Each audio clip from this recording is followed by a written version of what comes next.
কেননা এই পরিযায়ী শ্রমিকরা আপনাকে মুখ্যমন্ত্রী বানাবার জন্য ওই উড়িষ্যা থেকে, ওই বিহার থেকে, ওই গুজরাট থেকে, ওই পরিযায়ী শ্রমিকের বাড়ি থেকে আমরা সকল মিলে আওয়াজ তুলছি। 24 ঘন্টার ভিতরে যদি আপনি অ্যাকশন না নেন, আমরা কলকাতায় রাজপথে আমরা আন্দোলন, তীব্র দোকানে আমরা শুনতে পেলাম একজন লোক বলছে আরএসএস দুই প্রকার, একটা হচ্ছে চরমপন্থী আরএসএস আর একটা হচ্ছে নরমপন্থী আরএসএস। চরমপন্থী আরএসএস হচ্ছে শুভেন্দু অধিকারী, সজল ঘোষ আর অর্জুন সিংয়েরা, আর নরমপন্থী আরএসএস হচ্ছে, আমি বলছি না, চায়ের দোকানে মানুষগুলো বলছে নরমপন্থী আরএসএস হচ্ছে মমতা ব্যানার্জি। কেননা মমতা ব্যানার্জির আঁচলেই তো শুভেন্দু অধিকারী লালিত পালিত হয়েছে, বড় হয়েছে। সে নরমপন্থী থেকে চরমপন্থীতে গিয়েছে, তার মানে এখনো অনেক নরমপন্থী আরএসএস আপনার আঁচলের মধ্যে আছে, যারা এমএলএ এমপি। এখনো পর্যন্ত আমরা বিভিন্ন দপ্তরে যাই, সেখানে আমাদের টুপি দেখলে আমাদের কাজ করা হয় না, আমাদের দাড়িতে দেখলে আমাদের কাজটা ওই টেবিলে ফাইলে পড়ে থাকে, বারবার হেনস্থা করা হয়। তাহলে সমস্ত দপ্তরে আপনার আরএসএস বসে আছে, নরমপন্থী আরএসএস বসে আছে। তার মানে গোটা পশ্চিম বাংলা জুড়ে একটা সম্প্রদায়, একটা জাতিকে বিভিন্ন ভাবে অ্যাটাক করা হচ্ছে। তাদের কর্মসংস্থানের ব্যবস্থা নেই, তাদের কাজের ব্যবস্থা নেই, ব্যবসার ক্ষেত্রে তারা বৈষম্যের শিকার হচ্ছে।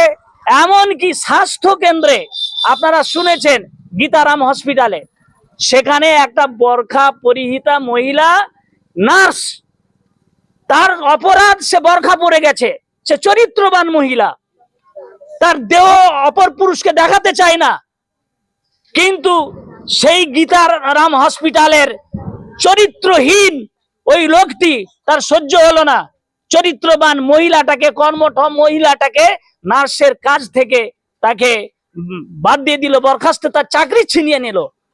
এটা খুব দুর্ভাগ্যজনক ব্যাপার। এই আমরা হচ্ছে পরশ ধর্ম সহিষ্ণু জাতি, আমরা অসহিষ্ণুতায় বিশ্বাস করি না। আর এই অসহিষ্ণুর যে গোটা প্রপাগান্ডা চালাচ্ছে বিজেপি, আরএসএস এবং রাজ্য সরকার তার সঙ্গে যোগ হয়ে, আগামী দিনে ভয়ঙ্কর, এই রাজ্যের ভয়ঙ্কর অবস্থা আমরা দেখতে পাচ্ছি। প্রত্যেক দিন হচ্ছে, কাজ করতে যাচ্ছে মারা হচ্ছে, হসপিটালে হচ্ছে। এ আপনি কি করছেন?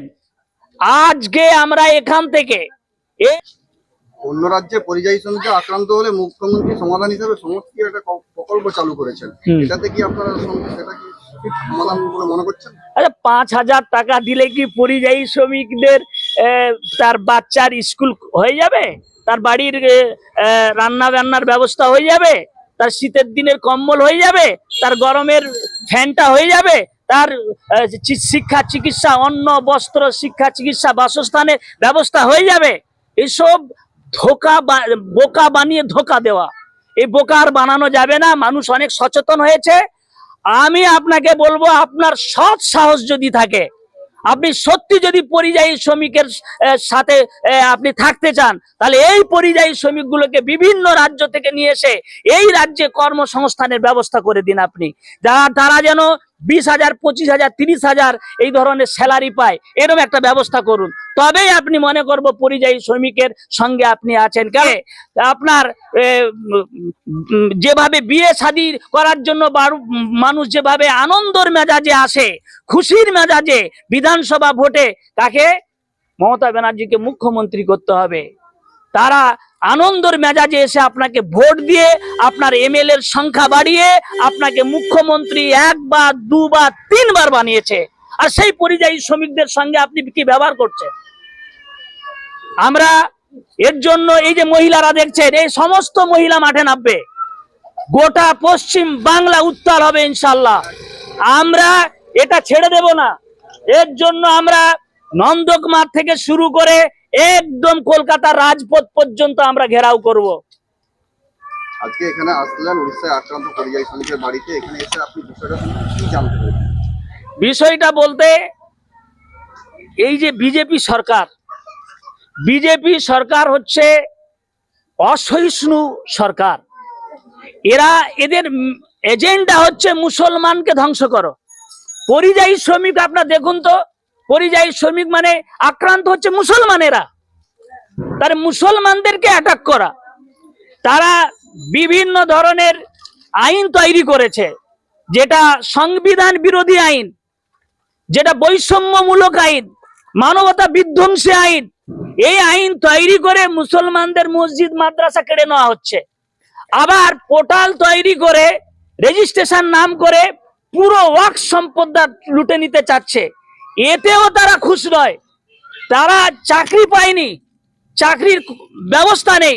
বিদেশে আপনার বাচ্চাদের মুখে অন্ন তুলে দেওয়ার জন্য, বাম্মার মুখে অন্ন তুলে দেওয়ার জন্য বাম্মাকে, বাচ্চাকে, স্ত্রী পুত্রকে ছেড়ে দিয়ে বিদেশে গেছে। কত 500 টাকা 600 টাকা ডেলি রোজে কাজ করতে। সেখানেও এই বিজেপির সহ্য হয়নি, সেখানে মারধর আরম্ভ করেছে। তাহলে আমরা যাব তো যাব কোথায়? আজকে অসীম সরকার বলছে যে কোরআনকে পরিবর্তন করতে হবে। অর্জুন সিং বলছে পুরো মুসলমানরা কাপুরুষ। তারে মুসলমানদেরকে কাপুরুষ বলে মুসলমানকে তাতা হাঙ্গামা লাগানো হোক। অসীম সরকার কোরআনকে আপনার বিকৃত বলে ঘোষণা করছে, আবার বলছে কোরআনের ভিতরে পরিবর্তন আনা হোক, কোরআনকে ব্যান করে দেওয়া হোক। সেখানে মুখ্যমন্ত্রী চুপ আছে।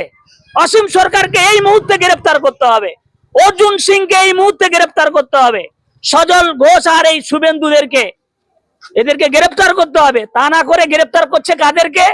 যারা মানুষের জন্য, সমাজের জন্য, পরিযায়ী শ্রমিকদের জন্য, এসআইয়ের বিরুদ্ধে যারা কাজ করছে, যারা প্রতিবাদের কণ্ঠস্বরে সচ্চারিত হচ্ছে, তাদেরকে আপনি জেলে ভরছেন। জেলে ভরছেন তো কোথায় ভরছেন? যেখানে চোর ডাকাত জেলের মধ্যে যেখানে থাকে সেই জায়গায় আপনি রাখতেছেন। যেখানে পায়খানার ভিতরে দরজা নেই, জানালা, পায়খানা আপনারা জানেন যা পায়খানার ভিতরে জানালা থাকে? জেলের ভিতরে দেখলাম পায়খানার ভিতরে জানালা। আমি 2 দিন জেলের মধ্যে আমি বাথরুম সারতে পারিনি, আমরা কেউ বাথরুম সারতে পারিনি। আমি এবং কামরুজ্জামান সহ আর যত রাজনৈতিক সংগঠন আছে, আমরা একত্রিত হয়ে এই লাঞ্ছনা, এই বঞ্চনা, এই নিপীড়িত নির্যাতিত মানুষের পাশে আমরা নিজেদের জীবন দিয়েও এনাদের সঙ্গে থাকবো, কিন্তু আমরা এর শেষ দেখা দেখে ছাড়বো।